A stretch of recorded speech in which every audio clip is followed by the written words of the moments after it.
السلام علیکم دوستو۔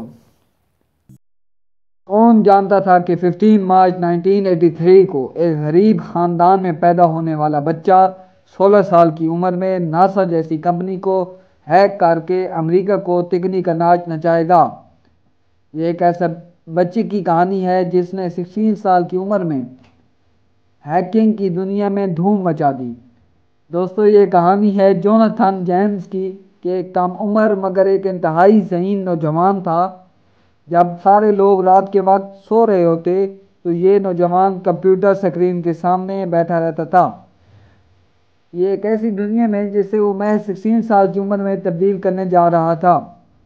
جوناتھن جیمز ایک نالائق اسٹوڈنٹ تھا، اسے صرف کمپیوٹر ہی میں دلچسپی تھی۔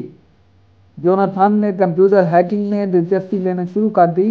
اس کا یہ شوق بعد میں اس کا جنون بن گیا۔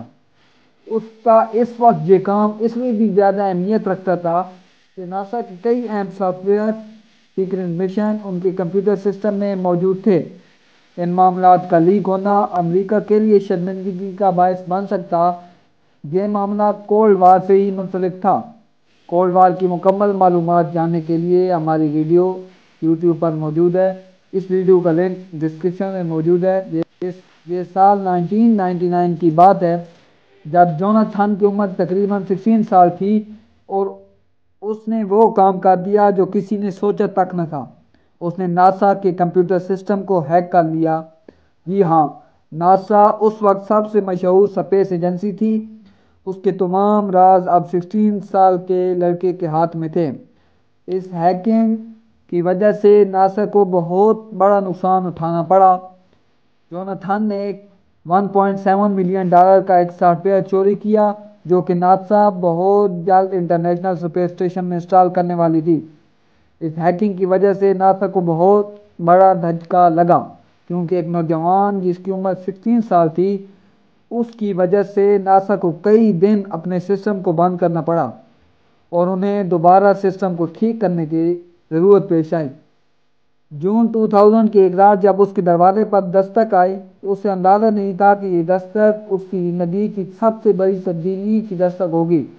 اس رات اسے گرفتار کر لیا گیا اور اس پر سائبر کرائم کے الزامات لگائے گئے۔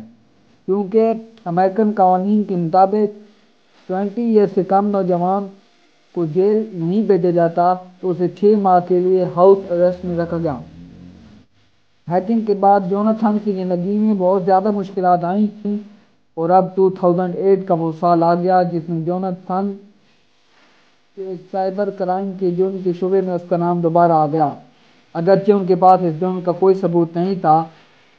اور جوناتھن نے بھی اپنے اوپر لگائے گئے الزامات کی تردید کی اور کہا الزامات جھوٹ ہیں۔ اور 18 مئی 2008 کو اس کا یہ نتیجہ نکلا کہ جوناتھن جیمز نے اپنی زندگی کا خاتمہ کر لیا۔ اس نے اپنی آخری نوٹ میں یہ الفاظ لکھے کہ وہ اپنی بے گناہی ثابت نہ کر سکا اور ایک نوجوان ذہن جس نے دنیا کی توجہ حاصل کی، اس طرح وہ ایک خوفناک انجام کو پہنچا۔ دوستو، اس کہانی سے ہمیں بھی بہت اہم سبق حاصل ہوتا ہے۔ علم ایک طاقت ہے، طاقت کے ساتھ ساتھ ذمہ داری بھی ہوتی ہے۔ اس ہیکنگ واقعے سے ہمیں سبق ملتا ہے کہ اپنی صلاحیتوں کو مثبت استعمال کرنا چاہیے۔ ہماری زندگی میں جوناتھن جیمز کی طرح مشکلات آ سکتی ہیں۔ دوستو، امید ہے کہ یہ کہانی آپ کو پسند ہوگی۔ اس طرح کی مزید انفارمیٹیو ویڈیو دیکھنے کے لیے ہمارے یوٹیوب چینل کو سبسکرائب، لائک اور شیئر کریں اور پھر اگلی ویڈیو میں ملیں گے۔ ابھی کے لیے اللہ حافظ، شکریہ۔